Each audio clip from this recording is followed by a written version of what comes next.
Jameson, he had planned to carry out a Christmas Day attack at Pier 39 in San Francisco. He was arrested by the authorities after he told the FBI of his plan to carry out this atrocity. He said it would be perfect. The pier would be packed with people. So he's obviously mentally ill, but this guy is a former U.S. Marine who converted to Islam 2 years ago. And Paul Joseph Watson is now reporting that he was also an anti-Trump Antifa supporter. He was recently liking a lot of different Antifa groups on Facebook, Berkeley Antifa, Antifa California, Sacramento, and he was also liking a number of other far-left pages, including Trump Resistance Movement, Things Trump Supporters Say, U.S. Democratic Socialist. He also loved the Young Turks, CNN, BuzzFeed, Al Jazeera, and he was also sympathizing with a number of other pro-Muslim pages. This is interesting because it shows that Jameson's political ideology was kind of a mixture of radical far left thinking and Islam. Now, Watson points out how the media is reporting about the fact that Jameson had recently been liking pro-terrorism content on Facebook, that he was showing his support for that ISIS-inspired Halloween truck attack that took place in New York. But what the media is not telling you is the fact that he's also liking and linking with CNN, BuzzFeed, and these Antifa groups, anti-Trump groups. And as we have reported back in 2015, the ISIS manifesto, Black Flags from Rome, actually encouraged its supporters to go to these far-left protests and link up with these leftist activists because they talk about sharing broadly the same goals as radical Islamists do. European Muslims aligning with left-wing activists. How will this happen? Have you ever been at a pro-Palestine, anti-Israel protest? You will see many activists who are not even Muslims who are supportive of what Muslims are calling for, the fall of Zionism. It is most likely here that connections between Muslims and left-wing activists will be made, and a portion from them will realize that protests are not effective and that armed combat is the alternative. So they will start to work together in small cells of groups to fight and sabotage against the financial elite. And so now we're actually starting to see that taking place as well. Back in November, Paul Joseph Watson was tweeting about a recently released FBI field report that Antifa radicals were meeting with Islamic terrorists to obtain weapons and training, and that they have improvised explosives being stored on college campuses. So why is the media failing to talk to you about the would-be terrorists' connections with Antifa? Well, let's not forget that we have just recently had a spate of glowing reports of Antifa. What to wear to smash the state? Is it okay to punch a Nazi in the face? Who are Antifa? They're just these little political whippersnappers that are standing up to fascism. Now, of course, they failed to link their readers to this FBI field report showing that the Antifa is receiving weapons and trainings from ISIS or radical Islamists. They also failed to mention how the activities of Antifa have been officially labeled domestic terrorist activities by the Department of Homeland Security, who is worried about the increasing violence happening within this far left group. Bet your bottom dollar if this wannabe domestic terrorist, Everett Jameson, had been liking Alex Jones and INFOWARS and other right-wing conspiracy websites, that would be front page news. Alex Jones has done it again. He's radicalized another would-be domestic terrorist. But no, they don't want to draw your attention that these people are more aligned with the political ideology that's being spouted off over at places like CNN and the Young Turks and BuzzFeed and... Welcome to the War Room. I'm your co-host, Roger Stone. Joining me shortly will be my colleague, Rob Dew, sitting in for Owen Schroyer. Last week, we learned some of the most extraordinary things in the entire time that I've been involved in American politics. We now know definitively that the Obama administration was actively involved in running guns to ISIS. We also know that the Obama administration, in order to preserve their secret Iranian nuclear deal, was protecting Iranian drug running operations where they were actually importing cocaine to the United States. Now, there is no statute of limitations on the crime of treason. And in both cases, I believe these activities are treasonous, which leads us to the question of what Jeff Sessions is doing at the Justice Department and what our Attorney General is going to do about these extraordinary, indeed shocking crimes by the Obama administration. In the coming segment, we're going to be taking your calls, and that number is 1-888-201-2244. Again, 1-888-201-2244. You see, we value the two-way dialogue here at INFOWARS. Now's not a bad time also to remind you that Alex Jones has extended the New Year's specials at the INFOWARS store. Now, as I've said many times here, both on the Alex Jones Show and at the War Room, we don't have any secret right-wing billionaires standing in the wings writing huge checks to augment and supplement what we do here at INFOWARS. We have to depend on you, the individual info warriors. And that's why it's vitally important that you go to the INFOWARS store now and take a look at some of these extraordinary specials that Alex Jones has extended to the end of the year. I want to bring your attention particularly to a new product, Alpha Power, which is now at 50% off. Now, Alpha Power, to me, is the best fusing of the old and the new. This is a brand new vitality formula that is designed to help boost your physical, athletic performance and your energy levels. And the scientists who work closely with Alex Jones have fused modern ingredients like niacin, like zinc, with some of the oldest Chinese herbs, such as horny goatweed, also known as epimedium. And what you get is a formula that is virtually guaranteed to work synergistically to boost your athletic performance and your energy levels. I have now tried the Alpha formula, which I picked up when I was in Austin last week, and I must tell you, this is the very best of the best. And if we can pan to the site, we can show you where you order it at the Infowars.com store. And today, this extraordinary new product is 50% off. So I urge you to help yourself, help us pay for the expansion here at the War Room by ordering Alpha Power and the other extraordinary products that you can get now online at the InfoWars store. We are extending all of the Christmas specials and many of the special prices to the end of the year so that you can take advantage of these extraordinary savings and we can get your revenues to pay for the expansion that Alex Jones has mapped out here at InfoWars.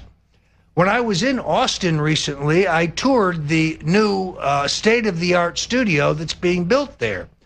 Folks, our reach and our capability will be greater than ever before, but we can't do it without your support. And the best way to support us, not only with your phone calls, not only by reposting your favorite links from the Alex Jones Show or from The Real News with David Knight in the morning or from the War Room, but the best way you can support us is by going to the InfoWars store now and taking advantage of some of these extraordinary prices. You're talking about deep, deep discounts on the very best products that we offer here at InfoWars. And I would be remiss if I didn't mention my personal favorite, Brain Force Plus at 50% off, an extraordinary product that I find gives me both physical and, more importantly, mental clarity and mental energy. So for those very long days that we spend out there fighting the deep state. So folks, take advantage of these extraordinary deep discounts now and help us. Alex Jones calls this the 360 win. It's win, win, win. You win by getting the very best all-natural products, and we win by getting your support to fund the extraordinary expansion that we have here at INFOWARS. Last week, I gave an interview, it was Friday, for C-SPAN for their Newsmakers program. And I laid out there what I reiterate here today. Just because the president is on a political high now, do not think that the deep state quislings inside both parties don't intend to take down this president one way or another. Since the inquiry by Robert Mueller has been thoroughly discredited in the last several weeks, should Mueller shoot and miss, I have no doubt whatsoever that they will try a 25th Amendment takedown. Now, let me explain to you how that works. In order to trigger a 25th Amendment removal of the president, you would need a majority of the cabinet plus the vice president. They would declare the president non compos mentis, no longer able to discharge his duties. Unthinkable, you say? Well, not really. Unfortunately, there are some in the Trump cabinet, some, I stress, who cannot be trusted, who are not loyal to this president and his agenda. And they are resolved to remove this president by any means necessary. So do not underestimate the deep enmity of the deep state and the resolve of the politics as usual crowd in both parties to try to end the reform agenda of our great president. This will be refired again next year. You'll notice that the Don Lemons and the Joe Scarboroughs and the Senator Richard Corkers and Robert Corker and others continue to say, oh, the president's crazy, the president's insane, the president's nuts. No, he isn't. He is just as sharp as a tack. He is the same man I have known for 40 years.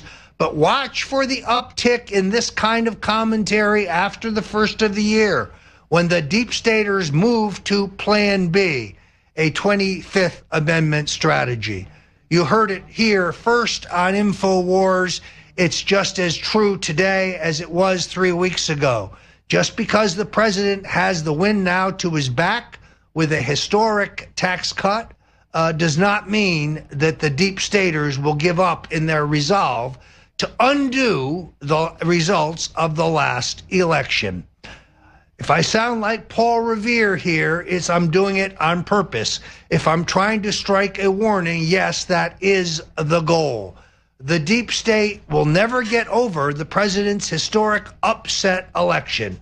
I'm Roger Stone. You're at the War Room. My colleague Rob Dew will be joining me shortly, and we'll be right back. Again, your phone calls to 1-888-201-2244. 1-888-201-2244, and I'll be right back with the War Room. Well, the end of 2017 is almost upon us. Trump's first almost full year in office. He took office on January 20th of this year. And from time to time, I'll be reading off of this list. By the way, you're watching the War Room. From the Washington Examiner, Year 1 list, 81 major Trump achievements, 11 Obama legacy items repealed. And we'll go through that as definitely for the rest of the hour. We're also going to be taking your calls, 888-201-2244. We got Dennis, Nielsen, and Elaine, or Alan. All right. And we're going to be going over all kinds of stuff. They're saying from RT that 2017 is the year AI took over. And that is the quote, has been dubbed the year of AI by significant AI-based improvements in speed, accuracy, prompting earnest concerns that a robot apocalypse could one day be in the cards. Tech billionaire and renowned theoretical physicist Stephen Hawking and Elon Musk have both talked about how AI could wipe out humanity. And we haven't seen any legislation on that. So it'll be interesting to see what 2018 brings. I do want to get into later on in the show some interesting weather news. Looks like we're in the store for a mini ice age. It's already happening in some parts of the country. 5 feet of snow in Erie, minus 30-plus temperatures in Minnesota. And there's more to come, but the global warming alarmists would have you thinking differently because they don't want to look at the main driver of our climate, and that is the sun. Roger, do you want to get into some of these 81 major Trump achievements, or do you want to go right to the callers? Let's go through a couple of the achievements, Rob, because it really is extraordinary when you consider the opposition that the president has faced from not only the leadership of both parties, but from the mainstream media, that he's been able to achieve as much as he has with this implacable opposition is really extraordinary. It's historic. It is. He's in a foxhole with people that don't like him and don't want him. He's fighting an enemy that wants to kill him. And meanwhile, the media is covering it, basically saying Trump is the bad guy and everybody should be jumping in the foxhole to bayonet him. But here we go. Jobs and economy. There's 12 categories here, 81 wins as cited by the White House. Passage of the tax reform bill providing $5.5 billion in cuts and repealing the Obamacare mandate, which if you listen to people like Bernie Sanders, who we have a clip of that. This is an article from Jamie White. Bernie Sanders admits Trump tax cuts for 91% of the middle class a very good thing. And then he goes on to bitch about among other things, saying 13 million people are going to lose their health insurance. No, they're going to stop paying for overpriced health insurance. That's where he's wrong, okay? Because they're being forced to give their money to insurance companies. It has nothing to do with health care. It's about health insurance. Obamacare is nothing but a health insurance bailout, and that's what he doesn't want to admit. Next one, increase of GDP above 3%. Creation of 1.7 million new jobs, cutting unemployment to 4.1%. I don't know if I agree with that unemployment number. We've been saying that the unemployment number is a lot higher. It's just the way they report it. But Trump is just going by the way they report. The jobs people report the news or report those numbers. And saw the Dow Jones reach record highs. Any of those you want to comment on, Roger? No, it's really extraordinary. The importance of getting the tax rate below that of Mexico, that of Canada, that of China, that of Japan was crucial. Now, it's unfortunate that the president's tax cut proposal did get larded up with some of these Christmas tree provisions for Wall Street. And I happen to know for an absolute fact that the president tried valiantly to end the carried interest benefits for hedge fund operators at the last minute, was not able to pull this off, but did stage a valiant effort to do so. I really think that economists like Larry Kudlow from CNBC and Steve Moore from the Heritage Foundation are absolutely right. This tax cut could turbocharge the economy, and you could see some of the greatest peacetime expansion in our history. This would make the president unbeatable if he chooses to run again in 2020, and of course we will be begging him to do so. The real concern I have, though, is whether those congressional Republicans, having now larded up the tax cut with some of the provisions that they favored for their Wall Street buddies, will now betray the president because they no longer need him. This is a very legitimate concern and something we at INFOWARS will be watching and reporting on very carefully. Yeah, and I want to go to part of Bernie's interview, but we'll go to it next segment, where he says, oh, well, these tax cuts are only for 10 years, and then they're going to start going back up, and they're going to pay more taxes. We could be in a whole different ballgame in 10 years, Bernie. At least he got tax cuts through, and this is something that the American people need, and this is something the American people have been asking for. But he doesn't want to talk about that. He just wants to look at the negative, and then the whole fable about 13 million people losing their insurance. But let's go to a caller. Let's go to Dennis in Canada, Ontario, Canada, wants to talk about signs of war with North Korea, which will be a big topic of today's show. How's it going, guys? Hey, doing great. Hey, before I start off talking about North and South Korea, I wanted to talk about Roger Stone's book. Roger Stone, As you know, you released your book, was it about a year ago, Making of the President 2016? It's about right, was yes. It about a year now? Yeah. About a year ago, yes. To whoever hasn't gotten it, and I would have recommended it as a Christmas gift, it's absolutely great. I got it about a year ago, and I just want to remind people that if you want to support the InfoWar, this is actually a really nice book, Roger, I got to say.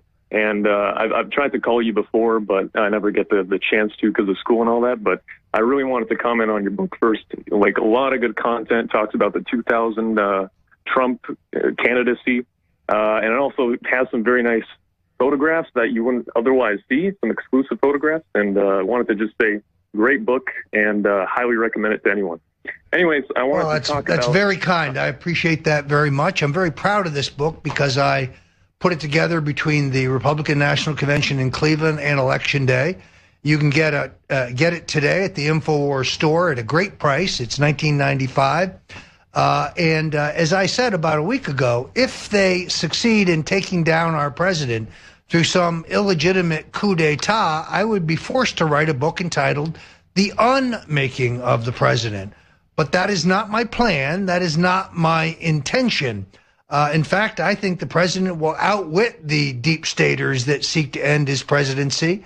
But I appreciate your strong endorsement of the book, and I urge folks who want the inside story about how Donald Trump pulled off the greatest upset in American political history to go to the InfoWars site now and get your copy of The Making of the President 2016. All right, Dennis, you got 30 seconds. I gotta jump in here before we go to break. Go ahead. What's your question about North Korea? Yeah, sorry. I wanted to ask you guys what you thought about the possibilities of chemical weapons, and if you think that if there is some sort of strike against North Korea, whether it'll be something that will really follow through, or if North Korea will just be used as a pawn in reemergence, as something that could be used as a threat like decades later. Well, we will get to that answer right after this break. You're watching The War Room, Infowars.com. Welcome back. Yes, you're in the right place. This is Freedom Command Central, The War Room. Sitting in for my colleague Owen Schroyer is my other colleague, Rob Dew. And Rob, let's go to that question on North Korea. You're up. Okay, well, to answer the caller's question, that's Dennis in Canada, wanted to talk about whether North Korea is going to use chemical weapons. This just came out today from USA Today. Anthrax antibodies and defector raise fears North Korea is developing chemical weapons. They've already mentioned they want to launch a missile with anthrax in it, and a lot of people thought that was just talk. But now we have the article of that. I guess they've done tests on the latest defector running across the demilitarized zone, the DMZ, and he has anthrax antibodies in his system. So that is definitely leading to fears that they might use anthrax. Now, what I think this might do, this could also be another yellow cake scenario too, saying he has these to further go after North Korea and ratchet up the sanctions, which it appears China is breaking the sanctions by selling oil to North Korea, even though they're not supposed to be. Now, how would a fight look between North Korea and the United States? It would also be South Korea. We have the overwhelming advantage in air superiority, naval power, troop technology. I don't think it would be a long war. South Korea, I think, is ready for any type of war, and I think their people know what to do in terms of sheltering, and they've built enough stuff to withstand a barrage. Not a nuclear barrage, but any sort of, I guess, tactical barrage that would come out that wouldn't be nuclear. I'm saying conventional weapons. I don't really talk about the military that much. But going through this, looking at this chemical weapons thing, I think this by having these tests, this does open up the U.S. and the international community to go after North Korea with another round of sanctions. Or maybe this could be a spot where they go, hey, let's talk this out. But everyone seems to think before March 20th, there's going to be a war. We have a Chinese general who said it. General Wang Gongwang said the war on the Korean Peninsula might break out between any time now and March next year. So that's 2018. We also have an author who was told, this is from Paul Joseph Watson's article, a director of CIA told me it's a war with North Korea within 12 weeks. That puts it back in that March timeframe. Now, the Olympics are being held in South Korea this year, the Winter Olympics. But those will be done. That's about 3 weeks. Those are going to be done sometime in February. So that does square up with the athletes are out of the way. Things could happen. And if North Korea does one false move, that's it for them. Incidentally, EU planning their own Olympic team to weaken national pride. So you could have a athlete, well, not an athlete from the UK being in the EU because they've opted out of the EU, but say Italy and Spain could put athletes on the EU. And I think you might see the EU as being like an all-star team of European athletes where they're going to go so they can have a better chance of winning. Or you'll see an athlete who doesn't make it in their country use that as an end around. Now, that's, of course, digressing. A Marine Corps general warned on Thursday, this is back on December 23rd, that the troops stationed in Norway should be prepared for a coming war. I hope I'm wrong, but there's a war coming. That's a quote General Robert Neller told them. Well, Rob, So, I think this speaks in a certain sense to the character of Donald Trump. This guy is not Barack Obama. Donald Trump is not a man who will draw a line in the sand and watch our adversaries cross it. He is not made of sugar candy. This is the single toughest human being that perhaps I've ever met. Now, I'm speaking as someone who worked for Richard Nixon, worked for Ronald Reagan, worked for Senator Bob Dole, all of whom I consider to be great Americans. But Donald Trump is a very tough individual, and he has an extraordinary, resolve. And he's not going to be pushed around by this little punk in North Korea. Now, I know that the striped pants set in Foggy Bottom is urging him to play out the diplomacy and so on, and he'll do so. But I'd say this, one more nuclear test by the North Koreans, and I think his patience will have been exhausted, and he will do something historic, something that hasn't been done since perhaps the days of President Harry Truman. But our adversaries need to understand this is no Barack Obama we're talking about. This is not somebody who is afraid to utilize American power. And therefore, I really think the North Koreans are pushing their luck. I definitely think they're pushing their luck. And I don't want to see a war because people are going to die in that, and that's going to be real lives lost all across the board. North Koreans, South Koreans, American lives. It's not going to be a cakewalk, even though we do have an overwhelming superiority against North Korea. But anything could happen that would bring China or Russia into this, and that would not be good. That could, everybody say, that would be a start of World War III, starting something in North Korea. So I don't want to see that. I want to play a little bit of this clip, Roger, of Bernie Sanders bitching about the tax cuts. Just trying to find any way. Notice how he doesn't have a tax plan, though. Bernie Sanders' tax plan is just increasing taxes on everybody and pretending it's a middle-class tax cut when he would just increase the richest taxes but he thinks the rich is anybody making over $100,000 a year. So that would be Bernie Sanders' tax cut plan, and free college for all, so college becomes worthless, and then free Medicaid for everybody who wants it.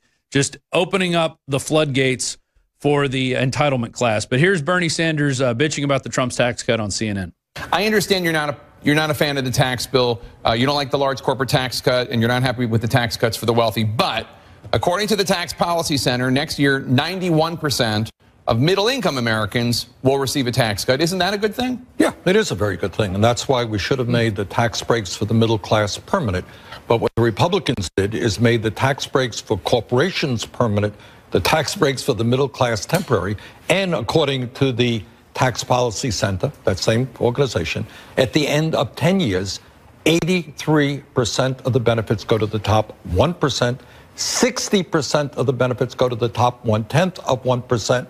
Meanwhile, at the end of 10 years, well over 80 million Americans will be paying more in taxes.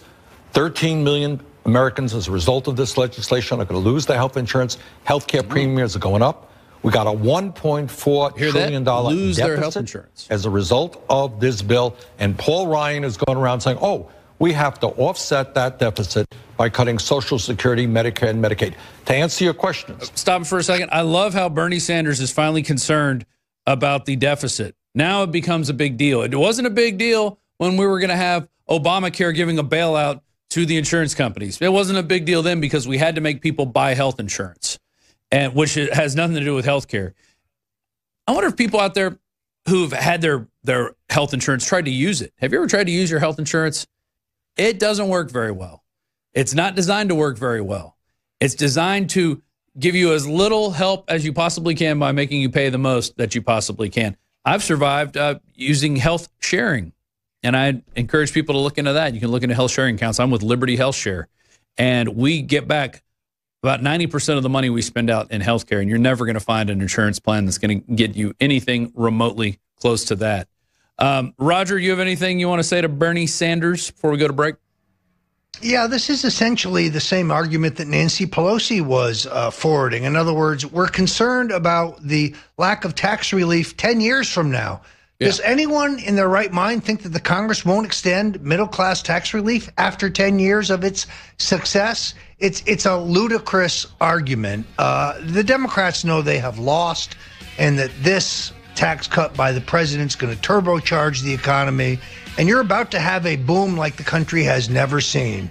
Let's call it the Trump boom. And we'll be right back after this. Roger Stone, Rob Dew. We'll go back to more of your calls. You're watching The War Room, Infowars.com/show. Yes. So just to follow up on the Mueller issue, you just wrote in the Daily Caller that my advice to the president is he must completely disempower and dismantle Mueller's fraudulent rogue prosecution gang. So to be clear, first, have you spoken to the president about this, and have you specifically told him he should fire Mueller? Well, I don't believe that that he should fire Mueller, so I would not have told him that, and I haven't told him that. I believe that the president should ignore the incorrect advice of his attorneys, who appear to have told him that he doesn't have the authority to issue directives to the Attorney General of the United States. The Department of Justice is an extension of the executive branch. The president should order the Attorney General, Mr. Sessions, to appoint a special counselor in the matter of Uranium One. That would necessarily put Mr. Mueller, Mr. Comey, Mr. McCabe, and even Mr. Rosenstein under immediate federal investigation. And I cannot see how they could proceed in their current jobs under that circumstance. All right, well, before we get to the Uranium One, though, I'm a little confused because you wrote he should completely disempower and dismantle Mueller's gang, but but now you're saying he shouldn't fire him. So how does he completely disempower and dismantle the prosecution team? By the appointment of a special prosecutor in Uranium One. My article goes on with the etymology of that scandal. I think it would be impossible for Mueller to proceed. Therefore, I think he would be checkmated, and therefore it would have that effect. There you have a bite of my interview with C-SPAN. You can read my entire piece at the INFOWARS website, where I go through the entire history of Uranium One. Rob, I think this is crucially important. The Democrats are pursuing a briar patch strategy. They're trying to induce the president to fire Mueller so they can whip up a hysteria that Mueller has been fired to cover up the president's crimes and collusion with Russia. We could have the exact same effect by checkmating Mueller through the appointment of a special counsel on the question of Uranium One. It would have the effect of checkmating Mueller's inquiry and putting the exact four individuals who are currently twisting the president's tail under immediate federal investigation. I'm hopeful that the president will not do something impulsive and hand the Democrats the upper hand, which they have lost in the entire Russian collusion delusion investigation. Yeah, and you have Adam Schiff running around still like saying, oh, there's Russia, Russia, like literally like the sky is falling like Chicken Little. And he's offered no evidence. He admits it every time he goes on TV. Well, I don't have any evidence, but I know it's there. I know it's there somewhere. His Pissgate dossier, which Trump came out and lambasted over the Christmas holiday. I got to find that because he tore into it. Yeah, it's a Daily Mail article. Trump tears into Golden Shower dossier, calling it a crooked Hillary pile of garbage and FBI tainted, which brought out all the criminals in the FBI, who was the attorney general, the gun runner. I forget his name. He wanted to brainwash everybody into Eric Holder. Yeah, Eric Holder. Wanted to brainwash everybody into thinking different about the Second Amendment. Comes out, oh, how dare you talk about McCabe and these honorable men who served. These are lying, cheating scumbags. I mean, when you look at overall, the FBI literally runs around, creates fake terror plots, gets stupid people to get involved into them. And I'm not saying all FBI agents are like this. A lot of them do really good work. But there's a division, probably led by people like McCabe and Holder, that run around. They're helping run guns to Mexico. They're probably helping deal drugs. And they're also running around getting idiots involved in these so-called terror plots so they could go, we jumped in and saved the day, when they really haven't done much of anything. No, it's extraordinary what we now know. So they created this fake dossier. Then they used the fake dossier to rationalize going to the FISA court to rationalize the surveillance of the president of the United States, or at that point, the Republican candidate for president. In other words, using the federal government to conduct political espionage. This is 10 times worse than anything that happened in Watergate. And somebody needs to be prosecuted for it. There's so many grimy fingers on this phony dossier. You have Paul Singer, the Republican hedge fund operator who was revealed here at INFOWARS as the first funder of this illicit project. And then once it didn't stop Trump from the Republican nomination, Hillary Clinton, the Democratic National Committee pick up the funding. Yet the Obama Justice Department is using something they know to be fraudulent as a rationale for wholesale spying on the Republican candidate for president. Rob, where is the outrage by the mainstream media? It seems to, I'm not hearing it. Are you hearing it? They're all for it. They're all for it. Trump wasn't their man. They wanted Hillary Clinton. And so we're going to have at least 2 more years of this insanity, I think, before they finally calm down. We have a caller from Venezuela I think we need to go to. This is Alan in Venezuela. Wants to talk about what's going on. This is a boots on the ground report of what's going on in his country. Alan, are you there? Yes, sir. How are you? Thank you so much for taking my call. Great program, sure. Awesome products. Thank you very much. Thank you. Thank you. So what's going on in Venezuela right now? Well, what's going on in Venezuela is I think United States, not the United States, all the American people who love Barack Obama, Hillary Clinton, leftist, socialists, pedestrian lovers, and Bernie Sanders lovers, they need to see in the reflection of what happened in Venezuela, because we have 18 years of socialism that becomes a dictatorship by the leftists and all the people who hate democracy. And when you see the power in Donald Trump that actually I vote for, and I don't feel ashamed being Hispanic who loves Donald Trump and vote for him, I believe that American people take the best decision ever in the history for this beautiful America. This country is the best #1 country in the world, no doubt about it. And leftists and socialists, or people who think they believe in that kind of ridiculous political ways, they need to understand that it's a way of destruction to any country. And Venezuela is a lot of starvation, killing, homicide, is anarchy. It's totally anarchy. And people need to understand that what having Donald Trump in power right now, after so many deplorables with Barack Obama and the Clintons and the Bushes, we have the best opportunity in history to put America back where it belongs. And I pray, my prayer every day for Donald Trump and his team and all the political around, that God humiliate all the enemies of Donald Trump and bless those who pray and do the right as he is doing for America. Well, I think that is going to happen, and you just gave me a great idea. I think we need a new migration plan. We need to get these Antifas and everybody that hates this country so much, and we migrate them down to Venezuela, and then we'll do one-for-one trade. Hey, any Venezuelans want to come up to America? You want to experience capitalism and all of its glory? Come on in, and we do a one-for-one trade, and we see who ends up with a better country. That's going to be awesome. I tell you, I became a citizen 2 years ago. Yeah. And I paid the price, 13-year process, $13,000-something spent on lawyers. And do the right thing the right way is the way. It's not any other way. Other way is anarchy, and we don't need that anymore in this country. That's what I hear from people who've gone through the process. And I talk to a lot of people at these rallies, these Trump rallies we used to go to during the campaign. And they say, you know, I'm from Colombia. I'm from Venezuela. I'm from El Salvador. We did it the right way. It cost money, but you know what? I'm an American, and I'm proud to be an American, and I want Donald Trump to win. Thanks for calling, Alan. Appreciate it. Let's go to Nelson in Georgia, and wants to talk about the MAGA project. Nelson, are you the guy that called in earlier about the indoor gardens a couple weeks ago? I am okay. The guy. How you doing, Rob? Yeah. So what's going on? Well, I wanted to thank you. You brought a lot of people to my site, and I'm friends with Joy Villa on Facebook, and she likes the project.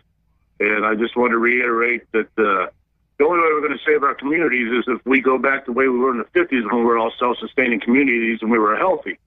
This healthcare bill and insurance is a joke because we're being poisoned by our food and by the pharmaceutical industry.